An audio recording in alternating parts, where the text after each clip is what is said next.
Attention.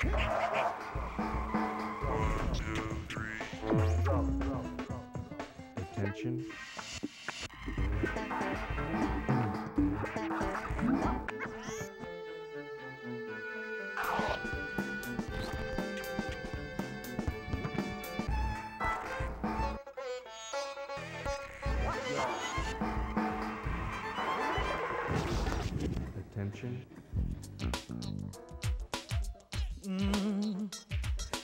Oh, oh, oh, oh, oh. Woo! Ito'y wala nang hahanapin pa. Balita'y bibigay namin. Yeah. Kung gusto mo mga chika, i-shoot ang triga at iba pa. Yeah. Lahat nandito na.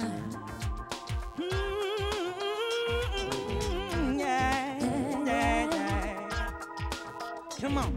Sa S-Files, manalo ka sa S-Files, sasaya at walang kwento. Bitin. Hey!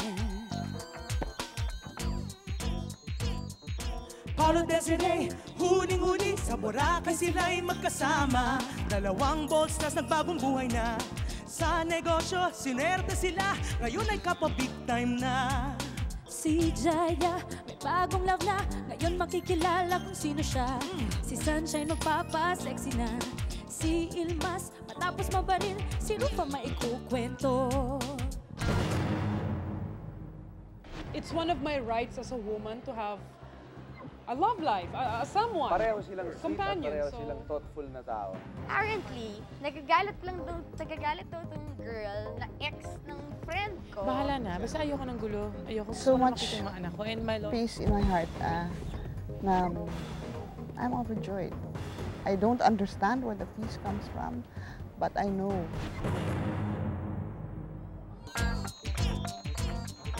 Latest chika, hot na issue, wag palampasin. Dito'y wala nang higil. O tutok na, dito ka na, sa S-Files walang tatalo. Mag-e-enjoy ka, mas masaya, sa S-Files di ka kapusin. Mga maintrigang balita narito, dito ka na, manood na, heto ang link sa showbiz. Happy Easter! Okay. Ang maganda dyan, live na live tayo dito sa S-Files. Yan ang katotohanan. Oo.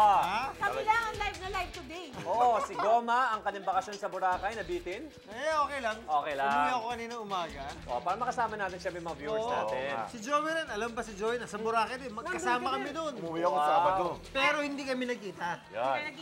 Pero bago kayo magkwentuhan tungkol sa inyong mga break, pasalamatan muna natin ang Dimsum. Yes, Dimsum, thank you for that. Maraming salamat. Opening number, hindi namin masabayan ng Funky. tama. Oo, medyo Too funky funky. ang dating. Teka, saan ka nag-Easter? Saan ka nag-Holy Alam mo Week? ba, Saan ka? sa bahay lang ako. Nagpapahinga. Hindi mo na-experience yung mga traffic? Hindi. Dahil walang traffic dito sa Manila. Hindi ako lumabas ng bahay, doon lang ako sa bahay. Out ka Ikaw, out. Pia? Ako nakaranas ako ng konting traffic on my way back from Padre Burgos, Quezon. Wow. Maganda Hello. doon. Wala kayo sa akin. Parang isla yan Ako nakaranas ng init. Sing init ng summer ng mga showbiz balitang ihahatid namin ngayong hapon. Ang ganda ng segue mo. Talaga. Ang galing. Iba ka. Kasi gano'n lang ganun eh. Umpisahan na natin ang pasalubong kwento mula sa Boracay. Yan. Hoy. Mga artistang nakaw eksena at huling-huli ng ating kamera. Walang dinayan to. Ang mga nakakaintrigang nilang ginagalaw-galaw, ibubukin natin isa-isa. Yun. Tingnan natin yan. I like that. I like that. Mr. That's it. That's it. May nagpapakyut ng todo, may nagtatago, at may nabuko. Mga artistang walang kamalay-malay, huli sa kamera. Sari-saring eksena, sa Boracay mapapanood ninyo. Sinong nahuli sa akto, anong bagong issue, silipin mamaya. Yun. Sorry. May show pa dito. Medyo nabitin kami doon, ha? Eto kung mainit ang kwentong Boracay ni Manong Joey, sigurado naman akong pag-iinitan yung mahulaan na naman kung sino itong dalawang sexy stars na pinanta siya ng marami noon. Ngayon, buhay Donya na raw! Uy! Donya! Ganda Congrats! Ang kwento kung paano sila yumaman, talaga. siguradong kapupulutan nyo ng inspirasyon. Eto ang patikim. Take a look. Dalawang bold stars noon, may bagong buhay na ngayon. Lugmok sa kahirapan, katawan ang naisip nilang gawing puhunan. Kumapit sa patalim para pamilya ay maitawid sa gutom. Dalawang babaeng pikit matang sumabak at nakilala sa larangan ng paghuhubad, pero nagdesisyong talikuran upang hanapin ang magandang kapalaran sa iba pang paraan. Sinuwerte sa pinasok na negosyo at ngayoy kapwa may maginhawa ng pamumuhay. Ang kwento ng pag-asa, pakikipaglaban at pagbabagong buhay na aantig at magbibigay inspirasyon sa inyo. Sino ang dalawang sexy stars na ito? Mamaya makikilala nyo. Yan po, isang dapat talagang abangan, mga kapuso. Mula naman sa nakakatuwang dalawang kwento ng tagumpay, mapunta naman po tayo sa istoryang tiyak na aantig sa inyo. Paano kung isang araw malaman na lang ninyo na meron kayong isang malubhang karamdaman? Paano niyo ito haharapin? Maging kasing tapang kaya kayo ni Bibeth Orteza. Panoorin niyo po ito. Bibeth Orteza, may panibagong kabanata sa buhay at tadhana ang may akda. November 2004, nang madiskubring may breast cancer ang manunulat at kilalang aktivista na si Bibeth Orteza. Isang pasanin na ngayoy sumusubok sa tatag ng kanyang loob at pananalig sa Diyos. At sa pakikibaka ni Bibeth, gaano ba kahirap ang pagbuno ng bawat araw?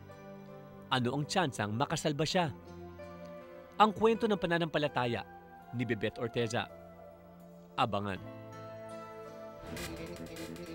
Eto mga kaibigan, Joey, Paolo, Pia, ito ibabalita ko bago at dito lang sa S-Files natin makikita at unang-una nyo malalaman. Si Sunshine Dizon sa Boracay, inilantad ang kanyang bagong katawan. Uy! Wow! Nako, gusto nyo makita? Unveiling? Eto. Sunshine Dizon, may bagong katawan para sa bagong love life? Kamakailan sa Boracay, marami ang nagulat sa walang takot na paglalantad ni Sunshine ng kanyang kaseksihan. Ito na ba ang senyales ng pagbabago ng image ni Sunshine? Sasabak na ba siya sa sexy roles? Kasabay ng pagbabagong ito kay Sunshine ay ang panibagong intrigang ipinupukol sa kanya. Kaagaw raw niya sina Nancy Castiglione at Angelo De Leon sa anak ni Chavit Singson. Ang detalye ng maintrigang kwentong ito, tutukan mo mamaya. Iba yung nakita ko doon. Pati ako napangangay. Oo. Ang payat. So kita-kita nyo naman, as usual, Sobrang mga siksik payat. na naman sa mga kwento at mga intriga. Ay, siyempre, kung mga intrigang tanong nyo, hindi namin naatrasan lahat yan. Lahat ng isyong pwede natin pag-usapan. Mamaya yan sa Read My Lips. Naku, may read my lips tayo mamaya. Oo. I like that. Easter Easter na Easter. Paano ba sumali dyan? Panoorin nyo. Ano yun? Mga kapuso, handa ka bang suungin ng anuman alang-alang sa pagmamahal? Hanggang saan ka pwedeng makipaglaban? Kakayanin mo ba isugal ang lahat? Ito ay mga kwento tungkol sa mga taong walang hindi gagawin para sa pag-ibig. Yan ang mga dapat yung abangan ng kwento. Dito lang sa S-Files, ngayong Easter. Isang inang ipinaglalaban ang karapatan sa kanyang mga anak. Isang babaeng nakatagpo ng bagong inspirasyon. Isang asawang dumaramay sa kabiyak na nalagay sa bingit ng kamatayan. At isang lalaki nakipagbalikan sa babaeng minsan na rin niyang minahal. Sila mga taong handang makipaglaban sa ngalan ng pag-ibig. Ito ang kwento nina Jackie Forster, Jaya, Rufa Gutierrez at Paulo Contis. Pupukaw sa damdamin ninyo. 4 na iba't ibang kwento ng pag-ibig. Susunod na. Attention. Attention. Rufa Gutierrez, isang asawang nanganib mawala ng kabiyak. At Jackie Forster, isang inang gagawin ng lahat, makapiling lamang ang kanyang mga anak. Ano kaya ang mararamdaman nyo kung kayo ang nasa lugar nila? Hanggang saan kayo makipaglaban para sa pagmamahal? Panoorin niyo po. Dasal ni Rufa Gutierrez, dininig na. Asawa niyang si Ilmas Bectas, ligtas na. Martes, March 22, pumutok ang balitang nabaril si Ilmas sa Istanbul, Turkey. Tutulong lang umano siya sa dapat sanay peace meeting ng dalawang magkaaway na grupo. Ngunit hindi nila inaasahan na sa barilan mauuwi ang usapan. Kinabukasan, naging isang malaking headline ang tungkol sa pangyayari. Nandito po ako sa bahay ngayon dahil si Lorena at saka si Venice, parang namimiss nila yung tatay nila, iyak ng iyak. Parang kasi feel nila na wala si Ilmas dito. I just hope that justice will be served sa gumawa sa kanya nito dahil hindi niya gulo to. Miyerkules, March 23, lumabas mula sa intensive care unit si Ilmas at inilipat sa recovery room kung saan noong March 25 ay ipinagdiwang pa nila Rufa ang ikalawang anibersaryo nila kasama ang dalawa nilang anak. Ngayong ligtas na si Ilmas, ano-anong legal na hakbang kaya ang susunod na gagawin nila ni Rufa sa mga may kagagawan sa nasabing pamamaril? Anong mga pagbabago ang idinulot ng pangyayaring ito sa pamilya Bektas? Mga pinakabagong detalye ng pangyayari, ikukwento ngayon ni Rufa live mula sa Istanbul, Turkey.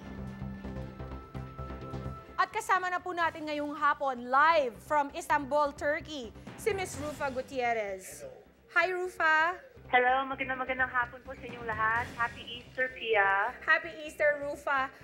Dito sa Philippine time, Rufa, this is the 5th day na mula nang mabaril ang iyong asawang si Ilmas. Kamusta na ang kanyang kalagayan ngayon? At nasa hospital pa rin ba siya, Rufa? Yes, Pia, we're still here in the hospital. Nandito pa rin kami sa Florence Nightingale Hospital. And medyo maayos na yung kalagayan niya. I didn't realize that 2 bullets ang dumaan sa kanya. Balik isa mula sa tiyan na dumaan sa liver at sa kidney niya. And then yung isa sa may paa niya. But it really didn't go in his feet. Kumbaga parang sumayad lang ng konti. So kailangan obserbahan pa siya dito sa hospital for another week just to make sure na walang infections. But nakakausap na siya and he's recovering, thank God. Rufa, the last time na nakausap ka namin sa 24 oras, hindi mo pa na-interview ng konti si Ilmas tungkol sa kung ano talaga ang nangyari. Do you have any idea kung ano nangyari talaga at nagkagulo? Siyempre, sinabi na rin niya sa akin, ang nangyari kasi pala, after nila mag-peace, actually, Ilmas had nothing to do with the fight, like I said. Yung kaibigan niya, gusto lang niyang tulungan. So, nung nag-shake hands na yung kaibigan niya, tsaka yung kabilang partido, biglang naglabas na ng baril yung isang mama, yung sa kabilang side, at pinagbabaril na lang yung mga sasakyan. There were 8 cars that were damaged, and the whole gallery was damaged, and apparently they found 100 bullets doon kasi naglabas sila ng mga machine gun. Kaya buti na lang si Ilmas nakatakas. Rufa, sa iyo... At buti na lang 1 or 2 bullets lang ang napunta sa kanya. Yeah. Oo. Sa iyong pagkakaalam, Rufa, sino tong 2 grupong ito at bakit sinama pa nila si Ilmas sa kanilang mga transactions? Or You know, it's basically, it all started with, it's so stupid. Nag-away sila dahil sa isang VIP table. Alam mo naman sa nightclub, gusto nilang magkaroon ng table or whatever. So nag-away sila kung sinong gustong umupo doon una. And then, Ilmas was on his way to the hospital that day and he was gonna get a checkup. And then tinawagan siya ng kaibigan niya na, you know, samahan niyo naman ako dito. Makipag-peace na ako dito sa nakaaway ko. Yeah. Little did his friend know na yung nakaaway niya talagang masamang tao pala. And now he escaped. Nasa Romania na siya. Oh. Rufa, nasaan ka nung mga oras na yun nung natawagan ka at na-inform ka about the bad news? I was at home. It was actually Ilmas who called me. Tinawagan niya ako ng 7:19 p.m. para sabihin niya sa akin na, yun nga, nabaril siya. Please call my mom and come directly to the hospital. So, when he called me at that time, talagang shock na shock ako. Hindi ko talaga alam ko anong gagawin ko. And nag-hysterical kami dun sa bahay. And then after 20 minutes, ayun, nakaalis na rin ako. I was able to gather myself. How did he sound, Rufa? Siya mismo ang tumawag sa'yo? Was he talking very different? Siya mismo tumawag sa akin. And kasi that night, after the hospital visit niya, he was supposed to come home because we were expecting visitors. Meron kaming mga guests at night from London. And, ayun, nung tumawag siya sa akin, nagulat na lang ako because his voice talagang sounded so frantic. And sabi niya, you know, nabaril ako, tulungan mo ako. I mean, actually now, Pia, you know, I've said this story like about 100 times. Kaya medyo, I'm so calm now. Pero, you know, during the first 2 or 3 days, even when Tita Mel Chanco interviewed me, talagang naiyak pa rin ako. I was still very emotional. But 5 days has passed, so medyo I'm calm already. And I've said the story so many times. Kaya, Rufa, you know, right now, what's important is he's alive, he's well, he's recovering, and pinagdadasal na lang namin yung maayos ng kalagayan so he can come home and be with the kids. Napag-alaman namin, Rufa, that it was your 2nd anniversary nung Friday. Naku, anong klaseng, what was your celebration like? our celebration. Did you celebrate at all? We were here in the hospital, and sabi ko sa kanya, may gift ako sa kanya, and sabi niya, anong gift ko sa kanya? And akala niya cake or something. Yung pala, dala-dalawa ang gift ko sa kanya. And yung dalawang gift na yon, yung dalawang anak ko, and tuwang-tuwa siya talaga, and naiyak siya talaga when he saw the kids. Nako, Rufa, thank you so much for giving us your time. We know that you're very busy right now. At of course, we hope that Ilmas can go back home, nako, sa lalong madaling panahon. Yes, sana talaga. And dito nga sa hospital, I slept here and lagi ako natutulog dito. And don't worry, he's very safe here. Marami mga security sa labas, pati mga kamag-anak niya. And importante na sa maayos na siyang kondisyon. Sabi nila, Rufa, kahit may mga trial sa buhay, meron laging silver lining. Sa tingin mo, ano mga realizations ang inyong mga naisip pagkatapos nitong insidenteng ito? You know, it's just a miracle that he's alive, and for everything that happens in life, God always has a purpose. You know, God's purpose in our life is bigger than our sins and our problems and whatever it is that we're feeling. So alam kong, at the end of the day, talagang may matutunan kaming lesson tungkol dito, and matutuloy pa kaya, Rufa, ang pagbalik mo dito sa Pilipinas? And Yilmaz is here next to me, and he's saying Happy Easter daw sa lahat ng mga Filipino people. Happy Easter then to the both of you. Maraming salamat, Rufa. Okay, thank you. Thank you, Pia. Thank you so much. We'll continue praying for you guys. Thank you, Pia. Okay. Ayan po si Miss Rufa Gutierrez, live mula sa Istanbul, Turkey. Ano nga ba ang pakiramdam ng isang inang nawalay ng matagal sa kanyang mga anak? Lahat ba'y tulad ni Jackie Forster na handang magsakripisyo na pwede pa niyang suyurin ang Amerika para lamang makapiling niya muli ang kanyang mga anak? Panoorin niyo po ito. Jackie Forster, porsigido ang makasama ang mga anak niya sa Amerika. Noong isang linggo, nabalitang nabigyan ng karapatan si Jackie para mabisita ang mga anak niya kay Benji Paras. Dahil dito, nabuo ang pag-asa niyang magkakasama na muli silang mag-iina. Ngunit lumipad si Benji kasama ang mga anak nila nang hindi man lang nasilayan ni Jackie sa itinakdang araw ng korte. Ilang araw makalipas ang pag-alis ni na Benji bitbit ang mga anak nila, tumulak rin si Jackie papuntang Los Angeles, California. Bibisitahin niya raw doon ang kanyang pamilya at susubukan niya ulit makasama ang kanyang mga anak. Yung hope ko, 100% yung hope ko.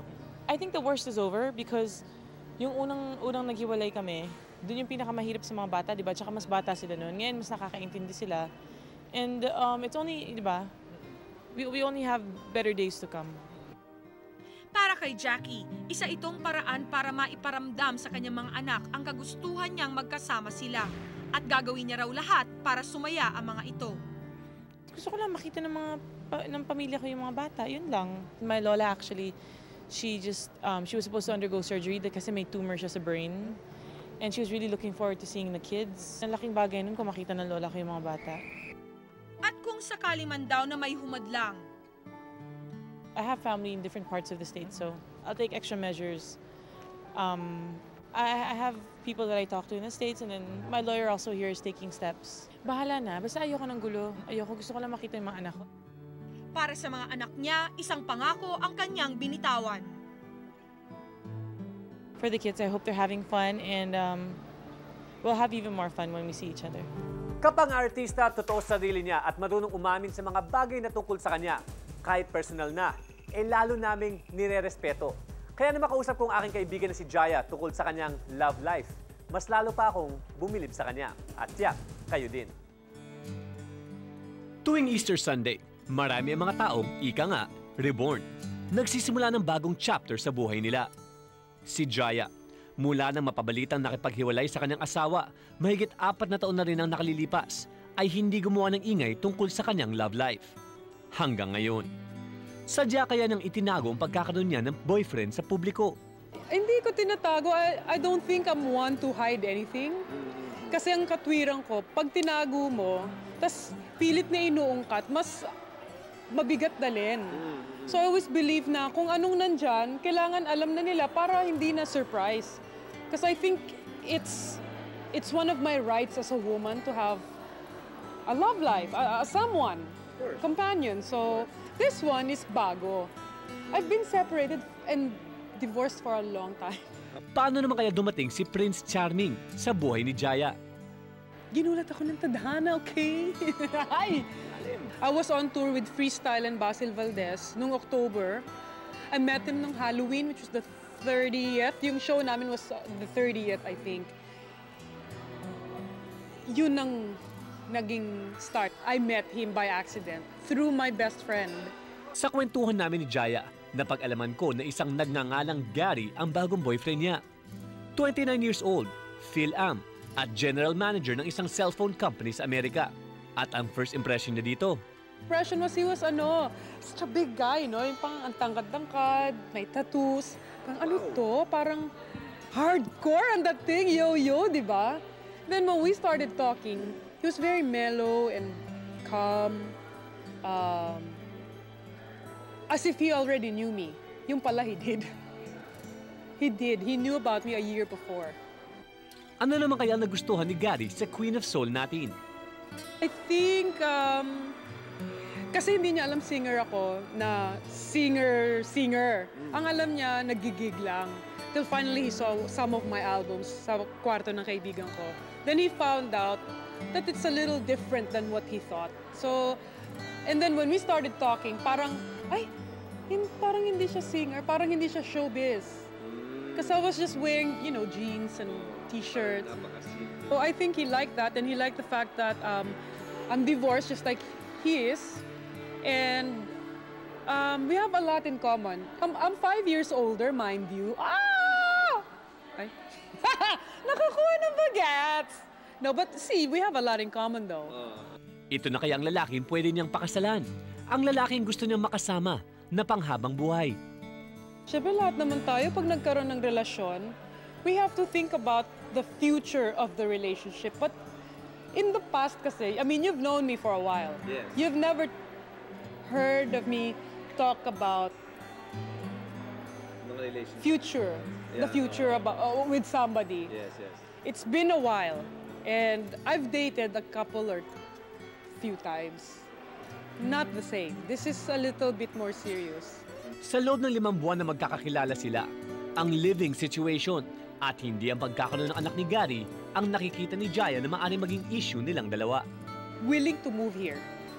He has a son also. First time ko makipag-date sa may anak. He's not 3 years old, okay? This boy is like 9. He's a very handsome child, very smart. I've spoken to him a few times. I think we're gonna get along fine. The issue is yung distance. Because the kid is in Seattle, Gary's in Los Angeles, I'm in Manila. Ang problema ko lang, paano ba maging stepmom? Paano ba yun? Hindi ko alam. So I have no idea, but I guess I'll learn it all later. At sa balitang may plano na daw siyang magpakasal na muli. Nasabi ni Jaya sa akin na bagamat madalas na rin nilang napag-usapan ni Gary ang pagpapakasal, ay hindi pa naman daw nila ito na pagpaplanuhan. Makikilala naman ng tao yan kasi malabong hindi. We're gonna go to the mall. We're gonna go to, places na maraming mga kasaksi. Like say, kunyari, I have a show and he happens to be here. May mga kamerang ganon. Siya mo makikita. It's not like I'm hiding him or anything. He just happens to live far from here. Pero makikilala nyo rin siya. Ano kaya ang feeling nyo kapag yung kilala nyo magkarelasyon noon ay mahuli nyong magkasama muli? Hoy! Ibig sabihin ay may nagkabalikan ba dyan? Ay!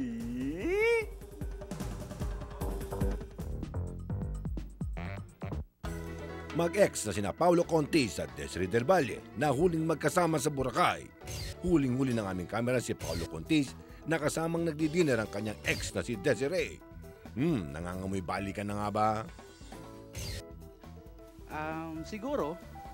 Kasi hindi naman yan sila dito dalawa kung hindi sila nagkabalikan. Maybe. Malamang. Siguro nga. Kasi kung hindi na sila magkabalikan, ba't sila magsasama ngayon? Hindi kaya nakipag-break si Paulo kay Nancy dahil gusto niyang balikan si Desiree? Pwede. Pwede? Di ba, baka first love niya si Desiree. Sino pipiliin mo? Si Nancy o si Desiree? Kung sino mas nakakaano sa puso niya. Palagay mo, sino? Sino mas bagay kay Paulo? Nancy. Si Nancy. Sino mas bagay kay Paulo? Desiree? Sino ang mas bagay kay Paolo Contis? Si Desiree o si Nancy? Ikaw muna. Para po sa akin si Nancy because mas pretty naman kasi si Nancy kay Desiree. Ikaw, kanino? Si Nancy. Bakit? Dahil maganda si Nancy sa kanya eh. O ikaw, sino pipiliin mo? Si Paolo o si Nancy? Siyempre, si Nancy. Ikaw, si Paolo o si Nancy? Paolo, ching! Si Paolo daw. Akala ko ako pipiliin mo. Ang mga taga Boracay mukhang kumbinsidong nagbalikan na nga si Paolo at Desiree. Si Paolo kaya, anong say niya dito? Ganda na katawan mo ngayon, ha? Thank you. Workout, boxing. Hindi ba kaya naman gumaganda yata katawan mo dahil meron kang bagong inspirasyon? Wala. Ganun nga pag single ka, ibabaling mo ang attention sa sarili mo talaga. Kaya pala binabaling kong atensyon ko sa iba. Pero Paolo, alam mo, naglalakad-lakad kami rito, marami yatang nakakita sila na may kasama ka rito eh. At medyo naglalakad kayo, kumakain kayo sa restaurant.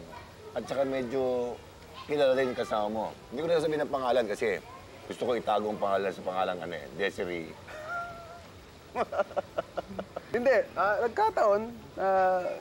She was here when I arrived dito sa island of Boracay. So, we had dinner with friends. Kaya daw ata, kayo nag-break ni Nancy dahil parang gusto mo daw bumalik doon sa nakaraan yun ni Desiree. Ang deep. Hindi totoo yun. Nung nag-break kami ni Nancy, it was a mutual decision that gusto naming mapag-isa and hindi naman ako nakipag-iwalay para maghanap ng iba. Desiree is a good friend of mine. Balita naman namin ngayon si Nancy. May pumasok na isang anak ng politiko na tatago natin sa pangalang Ronald Singson. Ano masasabi mo? Si Ronald, kaibigan ko. Kakilala ko. So, kaibigan kayo ni Ronald? Yeah, I know him. Kung totoo man, naniligaw siya kay Nancy, it's his right. Siyempre, single si Nancy. Karapatan ni Nancy magpaligaw, karapatan ni Ronald na manligaw. At pang isang balita namin nang sumunod yata si Ronald Singson sa Canada nang umuwi si Nancy, medyo napagtabuyan daw. Ayon sa balita. Ito ba yung nangyari din sa'yo nung pumunta ka sa Canada? Wala naman sa image or sa ugali ng mami at daddy ni Nancy na magtaboy ng bisita. I don't believe in that. Wala din ka hindi ako maniniwala na ginawa nila kay Ronald yun. Anong meron si Nancy nang wala si Desiree? At ano naman meron si Desiree nang wala si Nancy? Si Des may nunal dito. Si Nancy wala. Yung ugali. Pagka-sweet. It's unfair to anong perong meron sila pareho? Sige. Pareho silang sweet at pareho silang thoughtful na tao. At pareho ko silang minahal. Hanggang ngayon, medyo mahal mo pa rin silang dalawa? I care for Des as a friend. And so you care for Desiree as a friend. That's the reason why you're here with her, right? Nag-meet kayo rito. Yeah. And then, Nancy will always be in my heart. Wow. Let's play a little game. Granted na kunyari nag-iisa ka rito sa Boracay at meron pang dalawang kasama. Ikaw nasa Station 2, yung isa nasa Station 1 at yung isa nasa Station 3. Lagyan natin ang pangalan. Sa Station 1 si Nancy, sa Station 3 si Desiree. Saan ka pupunta? Sa kaliwa o sa kanan? Siguro mag-isa na lang ako sa 2. Ayaw mo na sila pumunta sa 2. Ayaw mo silang pumunta sa 2. Sila mag-away. Iba ka. Nakapag-aral ka siguro sa Joya Marquez Schools for Idol kita eh. For girlfriends. So, pasensya ka na, Paolo. Tingnan na lang naman. Of course. I hope you enjoy your stay in Boracay. I am enjoying. And I heard na talaga magtatagal ka ng konti rito. I'm gonna be here for a couple of days. So, for that couple of times, you'll be accompanying Desiree. She has her friends. I have my friends. Kung mag-meet up man, edi meet up lang. Did you have a special dinner or breakfast? No, it's always a group. It's always a group. Yeah. But the problem there is she's always beside you. Nagkataon siguro. Wala na upuan eh. Thank you very much, Thank you, sir. Thank you, sir. Maraming salamat sa'yo. Enjoy your stay. Kwento ng tatlong babaeng larawan ng pag-asa at pakikipaglaban. Tatlong pagbabagong buhay na antig at magbibigay inspirasyon sa inyo. Ilalahad na mamaya. Attention. Attention. Hindi ba napakasarap kapag meron kang bago nakikilala, pagkatapos okay siya, at pagkatapos ng feeling mo bagay kayo? Sigurado akong pasadong-pasado sa inyo ang bago naming ipakikilala sa Showbiz Alert.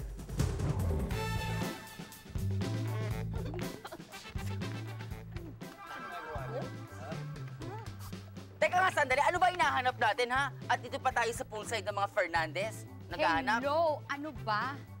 Easter Sunday. Ano bang traditional na ginagawa pag Easter Sunday? Eh, balita ko kasi yung mga Fernandez daw, talaga nagsiselebrate pag Kayo Easter naman. Sunday. Eh, baka kami natitira pang itlog dito, no? Oo nga, alam ko nag-i-Easter ano sila eh. Egg hunting, di ba? Egg hunting? So ano? Unahan lang tayo makahat na iklog. Sige! Game. Game, go! Hard boil, ha? Hey, ito! Wala akong makita eh. Ha? Meron ako, oh. Tambas na akong makita. Saan ba meron?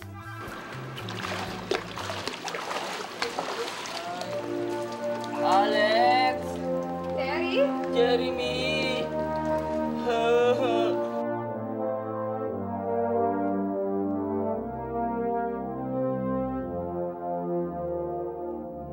Alex, oh. Hi. Hi. Hi. Basta? Aba, Terry, mukhang hindi lang Easter eggs ang magiging makulay ngayong hapon na to. Kasi yung makakasama tayo for take 3, ang bunso din ng Miss LT at Rudy Fernandez, si Renz Fernandez.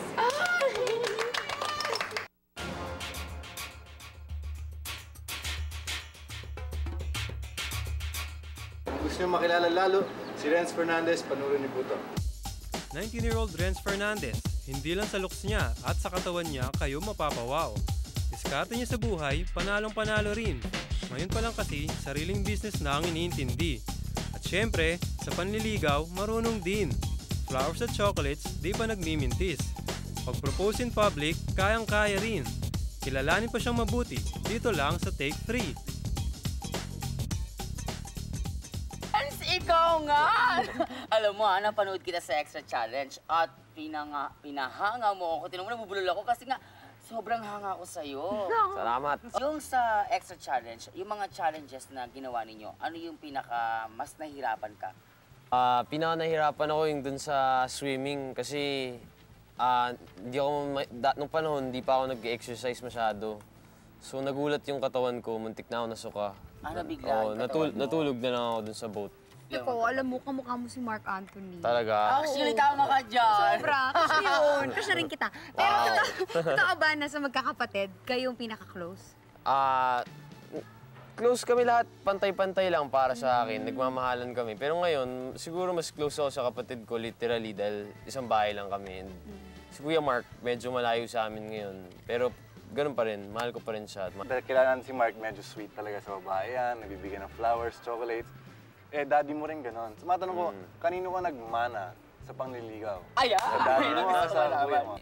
Hindi ko po alam, pero feeling ko genetically lang talaga mga Fernandez, ganun, mga sweet. At hindi lang do yan, Renz, meron pa ako nalaman na ginawa mo ro yun sa harap ng maraming tao. Di ba? Yung nagbigay ka ng flowers, tapos saka chocolates, sa manliligaw mo. Di ba hilig mo talaga magbigay ng flowers? Oo, sa maraming tao, hindi ka nahiya, parang lakas. Minsan nahihiya kung sobrang daming tao talaga. Pero kung mahal mo talaga yung tao, why not? Ay, ayoko na yan! Teka, hindi ba kaya magselos kung sino man yung nililigaw mo pag nalaman niyang katabi mo matulog yung chihuahua mo? Baka magselos nga yung chihuahua ko kung katabi ko na matulog yung... Total, itong si Renz, busy at the age of 90, madami nang ginagawa. Balita ko, meron kang business na bar ata, no? Part owner ka. Meron na po. Paano mo naisipin na to? Paano mo nagawa? Tayo ng business na gano'n. Nagsimula yan kasi nung meron akong friend na yung best friend ko, in-offeran ako ng kasi mahilig ako gumawa talaga ng pera eh. Talagang sobrang, kung pera yung game na ako. Speaking of business, yung bang pagsali mo sa Extra Challenge, parang first step na ba yun? Ngayon po, plano ko lang mag-college. Pero kung if it calls talaga and if it's needed, sure, why not? Talaga? Opo. So okay lang ba sa parents mo na pumasok sa showbiz? Alam ko, yung plan, kailangan tapusin muna yung college. Ano bang crush mo sa showbiz ngayon? Ang crush ko sa showbiz, Actually, ano eh. May nagpapakita. Hi! Alam ko rin. Okay lang. Matagal ko na nakikita si Alex sa TV, pero ngayon ko lang na-realize na nakita ko siya sa personal na napakaganda niya. So, siguro siya na yung crush ko sa show. Huwag ka na lang crush din kita! Okay. Eto, nanggaling ako ng Boracay. Ikaw? At doon, grabe yung mga sexy ang katawan. Oo. Bakit nililipa? Ayun, so nahuli natin sino-sino mga naka-bathing suit, naka-two-piece, ang dami. At yung mga artistang nandun at nahuli namin on-cam kung ano mga ginagawa at sino kasama nila. Oh, interesado ako dyan. At palagay ko, interesado rin kayo. Kaya panoorin nyo ito. Hello mga kapuso! Nandito po kami sa Boracay. Napakaganda po dito. Kaya maghuhuli tayo ng mga artista dito ngayon hapon. Kaya samahan niyo ako at para makita natin sila at gulatin na sila kung sino mga kasama nila ngayon. Mahuhuli natin silang lahat dito. Okay, dito lang sa Showbiz Hiller. Kaya tara, samahan niyo kami! Dito sa Boracay, hindi nauubusan ng eksena. Kahit minsan, walang ginagawa, nakaw-eksena pa rin. Ang iba naman, kahit magtago, nabubuko. Si Alicia Mayer, may kasamang lalaki? Siya na kaya ang papalit kay Edu Manzano? Si Alan Kay din, may kadate? Uy, sweet sila. Si Gwen Garcia, feeling Miss Congeniality. Oops, sino siya Gwen? Siya na ba talagang ideal man mo? Ana Capri, may balak atang kulutin si Direk. Speaking of kulot, si Boy 2 may kadate na 2 bebot? Aba, ang tindi! Hay, buhay. Mukhang may malalim na iniisip si Joanne. Kaya mo yan! Pero ang pinaka-the best find ng paparazzi, etong sina Paolo Contis at Desiree Del Valle, nagkabalikan na kaya sila? Mga maintrigang eksena, mga artistang kapansin-pansin ng drama, huling-huli! Mission accomplished na kami! Papa, isa ka na nga talaga sa mga certified paparazzi. Wow! Alam nyo, ngayon alam ko na. Alam ko na kung paano mag-relax at mag-unwind ng mga artista. Doon, para sa Boracay, ganun pa rin nangyayari. Nakakaloka. Sana nagpunta ako. Kami po ay nagpapasalamat sa iyo, Renz. Salamat rin. Salamat, Jeremy. Salamat, pare. Salamat, pare. Salamat. Next time. Thanks. Oy, pag-girl. Oy, pag-girl. Sabay-sabay tayong mag-showbiz! Isa pang bagong balita na siguradong kakasabikan nyo.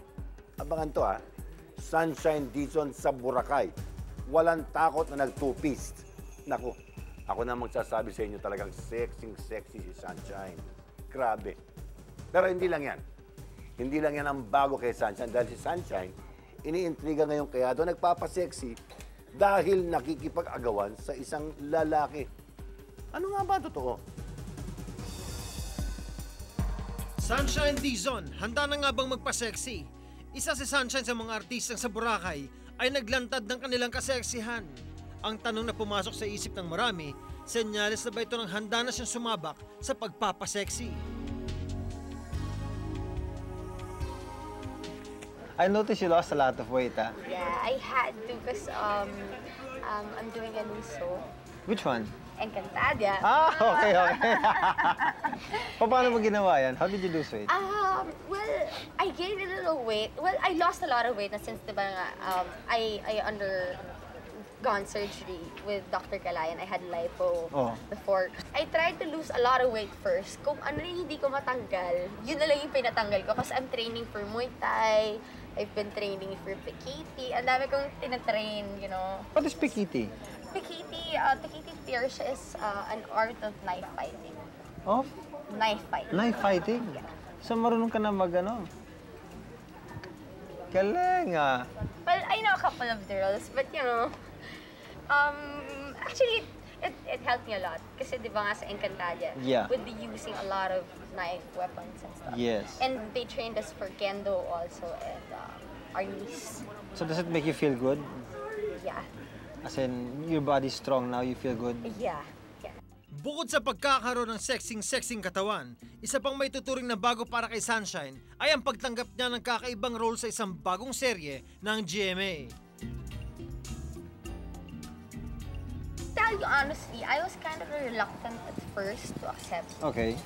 But Ako rin. But my boss is from GMA. He told me the real score about it. All right. The character was supposed to be for another big star. Okay. And they wanted younger faces. I just felt so honored to be given such a role, and dapat kay ano pa nga yan, diba? So, sabi ko, yeah, go, game. You look happy. I'm very happy. You are? Yeah. What is the source of your inspiration? A lot of blessings, I guess. Like? I have 2 shows. That's good. Yeah. It's very good. I have a lot of good friends, and my mother is very supportive, and my father is there, and my siblings. Yeah, I wanted to ask you this. It came out in the papers na parang source of inspiration mo ay isang anak ng politician. Hindi na! Huh? Actually, I don't know. I want to clear that Sige, out. what's the story? He's a very good friend of mine. So you know him? I know him personally. You know Ronald personally? Ang sassy na! Kuya Drops! Tingnan nga. Kasi I know him also eh. Oh yeah. I know him personally. He's been a very good friend of mine. Si Ronald na anak ni Chavit Singson, napapabalitang pinag-aagawan daw ngayon ni na Sunshine, Nancy Castiglione at Angelo De Leon. No! I never seen her. Okay. I never talked to her or whatever. I never saw her. So tatlong pangalan na lilink kay Ronald eh. Ikaw, Sunshine, si Angelo, tsaka I feel bad si Nancy. But I just feel bad because Nancy's a good friend of mine, and Ron is a good friend of mine. Ate Angelo was like my sister before from Tita Viana Flores. Okay. So, we same were both, manager, huh? yeah, same manager. So I just feel bad that bigla lang may pumutok na ganito. So who created that story? I don't know! It's just a creation? I guess. Maybe they wanted to do some publicity or what. I don't need that, kuya. I don't need that, kuya. Not now. Alam mo yan, ako naman, I'm single right now. I'm very happy single. Okay. What are you doing in Boracay? Oh, I'm just having a vacation. Relax. Short vacation, huh? I'm staying till For how the long? 28th. Oh, 28. What day is that? That's Monday. Oh, that's good. Monday morning. Then, straight to work. Oh. Thank you, kuya. Enjoy your time in Boracay. Thank you. And get ready for work next week. Yeah. Take care.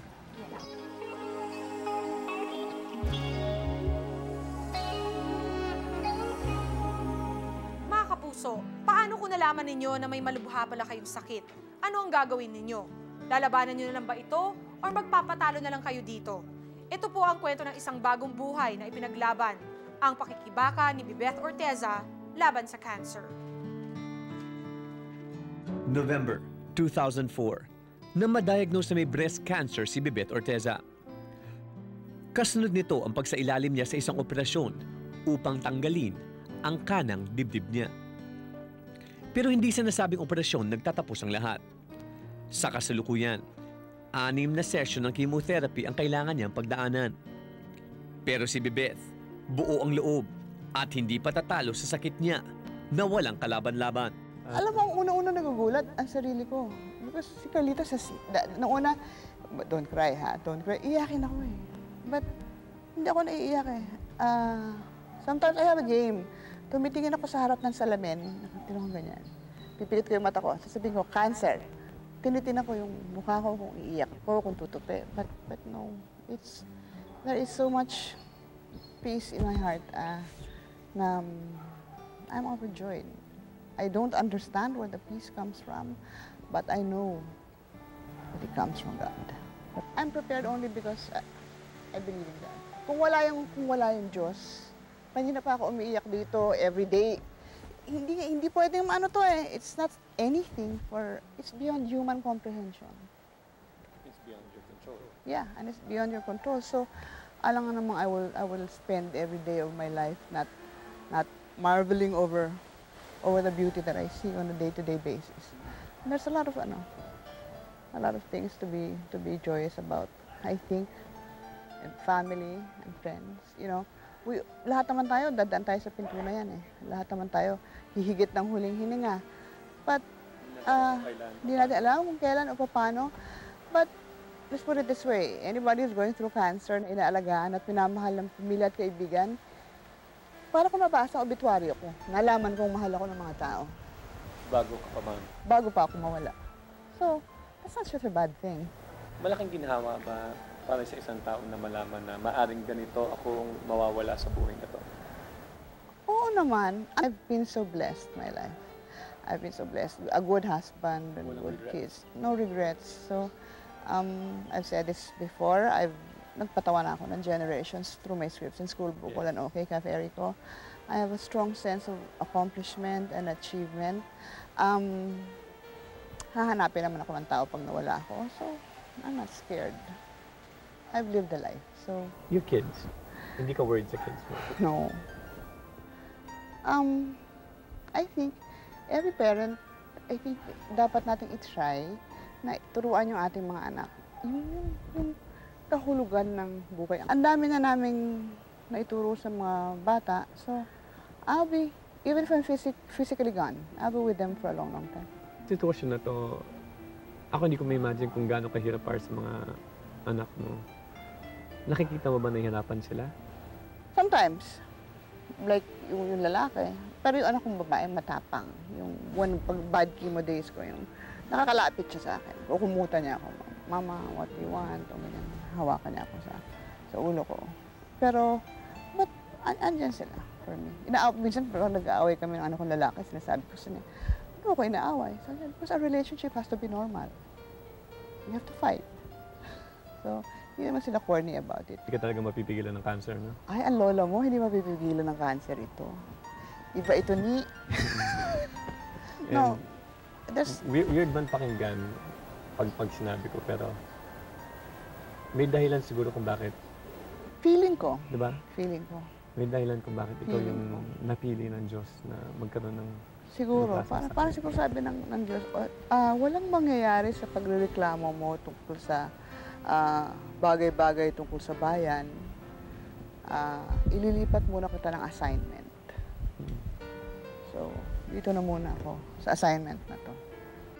Si Bebeth, sa gitna ng isang matinding laban, suporta ng pamilya ang nagbibigay lakas sa kanya. Tapang din siya eh. And so we were nagsusuportahan din. I mean, you know, we were drawing strength from each other. Pareho kaming nakukumukuha ng strength sa isa't isa. And even the kids, you know, it's just like that. The one thing I really like about my mom is, like, she's always lived every day to the fullest. We knew from the start that our mom's a strong person, so we knew that she can fight this off easily. And to make it clear, sa lahat ng nagtatanong sa akin na kahit alam mong may limitasyon ang iyong mga activities when you have cancer, pag nagkaroon ka ng cancer, hindi naman death sentence yun. Hindi ibig sabihin tapos na ang buhay, wala ka nang pwedeng gawin para sa sarili, sa pamilya at sa komunidad. Hindi, nagpapatuloy pa rin. Hinay-hinay ka lang ng konti. Dalawang dating hubadera, nagbagong buhay. Pagpapakita ng laman, kanilang tinalikuran. Ngayon sa malinis na paraan, yumaman. Ang kwento ng kanilang pagpupunyagi, laban sa kahirapan. Susunod. Attention. Attention. Dalawang kwento ng pagbabagong buhay, pag-asa at pakikipaglaban. Tiyak aantig sa inyong mga puso ngayong hapon. At tiyak kapupulutan nyo naman ng aral at inspirasyon. Kaya tunghayan po natin. Dalawang bold star noon, tinalikuran ng showbiz para magbagong buhay, mayaman na ngayon.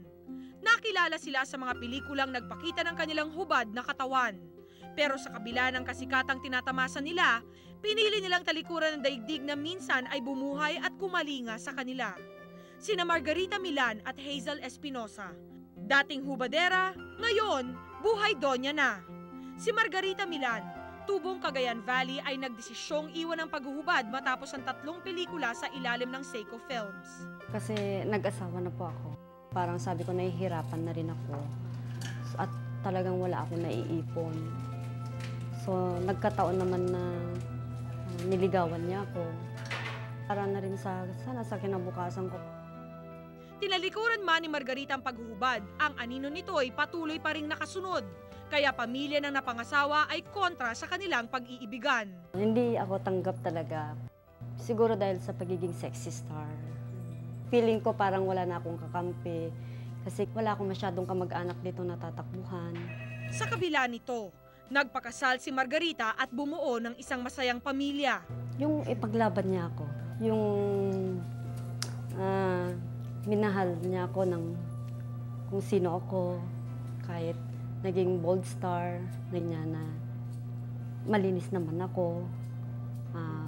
Siguro wala naman ako masyadong masamang ginawa sa showbiz. Mahal ko siya. Ang nangyari talaga is parang kahit anong mangyari na ipaglaban ko naman siya sa magulang ko, sa mga kapatid ko. Kaya ito kami ngayon, may mga kids na kami. Ngayon, maginhawang namumuhay si Margarita kapiling ang asawa at 2 anak. May sarili na silang townhouse, 2 mamahaling sasakyan, at negosyo na kasalukuyan pang lumalago. Kanina po, kinamusta natin ang buhay ni Margarita Milan. Ngayon naman, kakamustahin natin si Hazel Espinosa. Hazel, gaanong katotoo na nagkaroon ka daw ng isang prince na boyfriend na from Malaysia? Kwento mo nga sa akin yun. Prince Charming. Prince Charming talaga? Prince Charming. Ayun, hindi naman talagang boyfriend. Alam mo naman yung uso ngayon eh. Mga MU, ligawan. Oo. Na-meet ko siya sa isang gathering sa Manila. Okay. When he went here. Tapos nagkilala kami. Nakapagkilala siya sa akin. Then, ayun, got my number. Then, tawag. Tapos siya, ligaw.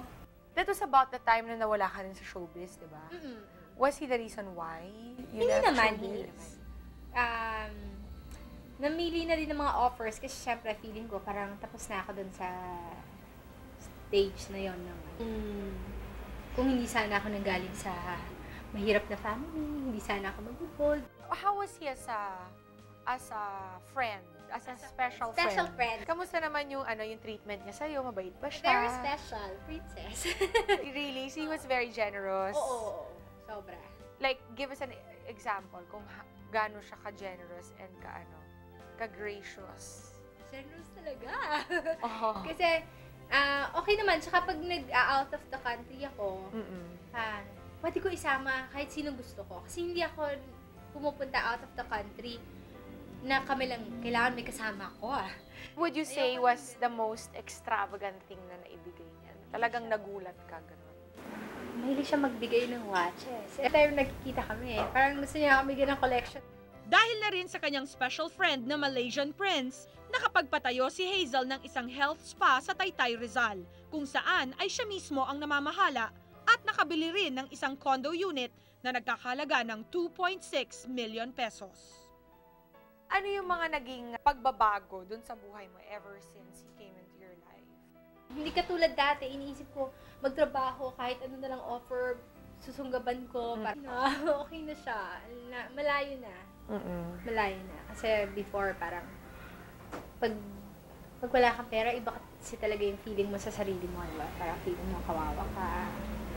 Si Margarita at Hazel, na bago ang kanilang tadhana, nagdulot ng di masukat na kaligayahan.